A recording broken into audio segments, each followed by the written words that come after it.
Polavaram project పనులు చురుగ్గా సాగుతున్నాయి. ప్రాజెక్టులో కీలకమైన diaphragm wall, earth cum rock fill dam పనుల తీరును పోలవరం ప్రాజెక్టు అథారిటీ ఎప్పటికప్పుడు సమీక్షిస్తోంది. ప్రాజెక్టును కేంద్ర ప్రభుత్వం నిరంతర పర్యవేక్షిస్తోంది. పరిశీలించిన అంశాలను ఎప్పటికప్పుడు వెబ్సైట్లో పెడుతోంది. హెడ్ వర్క్స్ లో అత్యంత కీలకమైన ఎర్త్ వర్క్ పనులు 79.37% మేర జరిగాయని తాజాగా వెల్లడించింది. కాంక్రీట్ పనులు 84.69% పూర్తయ్యాయి.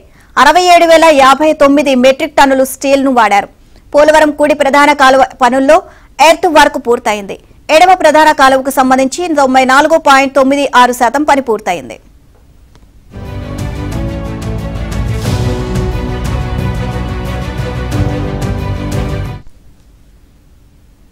ఇక తొలి దశలో 172 ప్రాంతాలు ముంపునకు గురవుతాయి. వీటిలో 38 ప్రాంతాలు ప్రజలను ఇప్పటికే సురక్షిత ప్రాంతాలకు తరలించారు. తొలి దశకు సంబంధించి 26 పునరావాస కాలనీలను పూర్తి చేశారు. అయితే 38,060 మంది నిర్వాసితుల్లో 14,371 మందిని మాత్రమే ఇప్పటిదాకా సురక్షిత ప్రాంతానికి పంపించగలిగారు. ఇక తొలి దశ భూసేకరణలో 86,995 ఎకరాలు సేకరించారు.